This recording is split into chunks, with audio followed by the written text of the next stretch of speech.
Hello guys and welcome to another Etheria restart video. Today I will be showing you how to auto-farm the hardest difficulty Terrormaton threshold. This dungeon drops some of the most important DPS and healer modules sets. Fury Edge is considered to be in the top 3 sets for every DPS in the game. Cure and Wellspring are top when it comes to your healers, so you will be needing to farm this dungeon sooner or later. I'm going to explain to you how to make a team in order to fully auto-farm this dungeon super easy and fast. Terrormaton have an annoying passive, which allows his 2 hands to do a follow-up attack whenever he does, which can wipe your team super fast. He also grants himself immunity at the start. In order to beat him safely, you have 2 methods. Either go full DPS with a decent tank and a healer, or you can cheese it with DOT. Damage over time is insanely strong in this game, because it's exactly like Poison Effect in Epic 7. Every turn, the enemy loses 4% of his max HP. So if stacked correctly, you can take on the hardest stages super easily.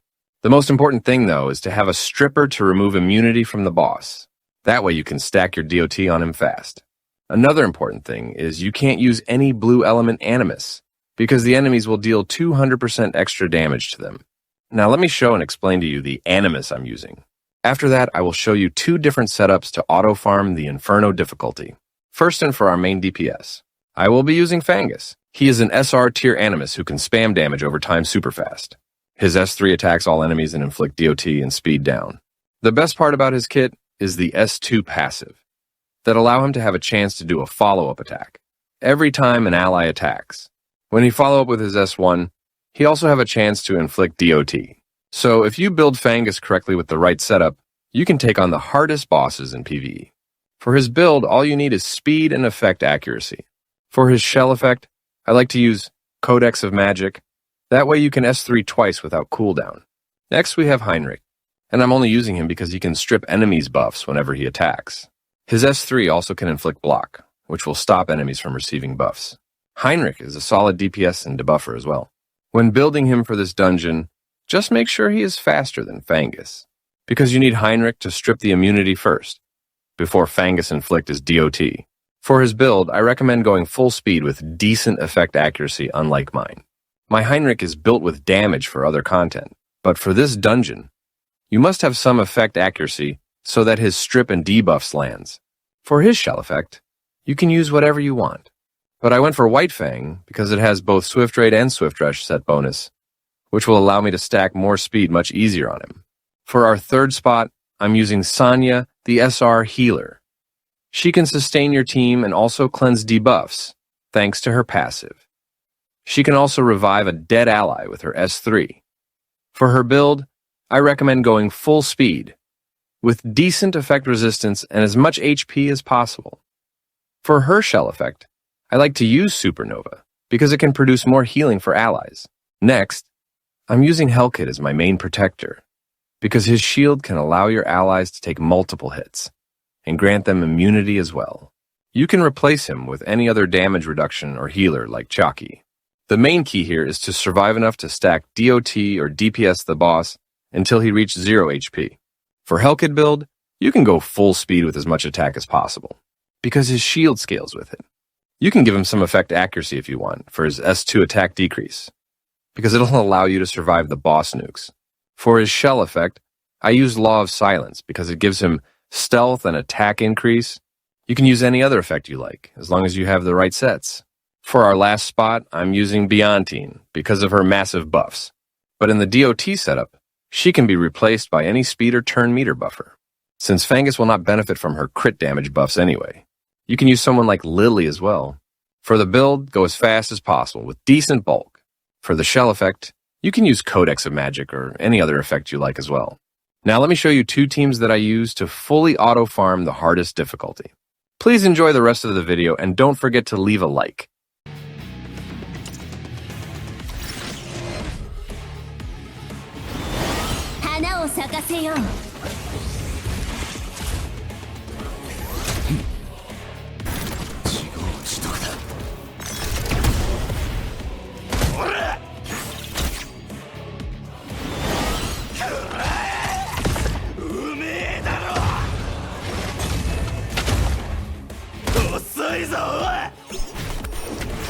Oniは私たちを見守ってくれる。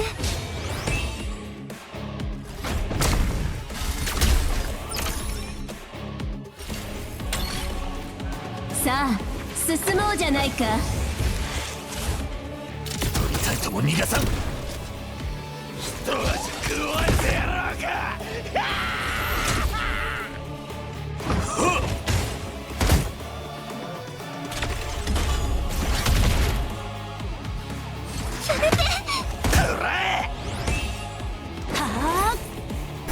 復讐の時だ。遅いぞおい。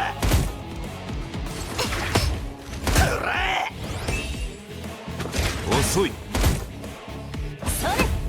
遅いぞおい。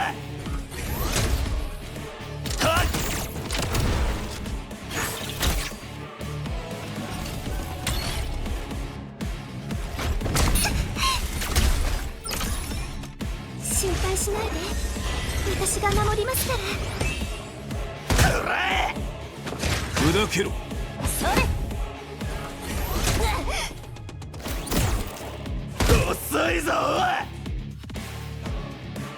い。まったく見るに耐えない光景だ。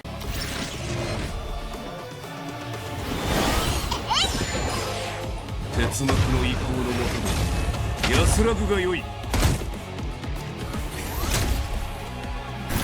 復讐の時だ。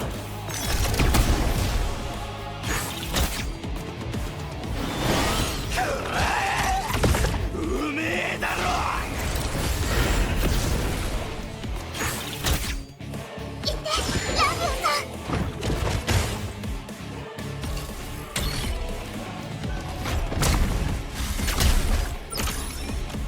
燃えろ。ほら遅いぞおい。ピーテオンさんと一緒なら。ほら遅いぞお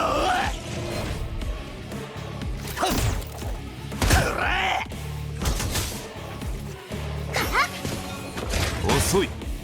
ほら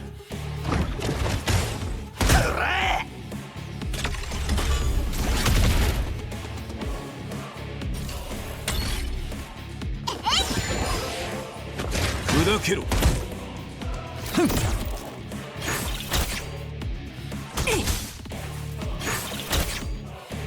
遅いぞおい。くそ。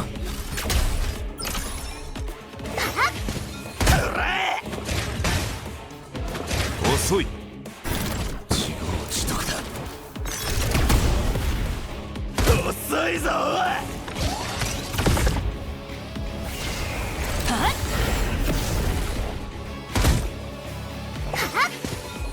砕けろ。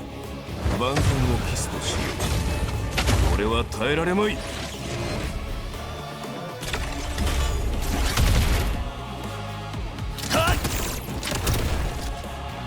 燃えろ。少し休憩しよう。まだやるべきことがたくさんある。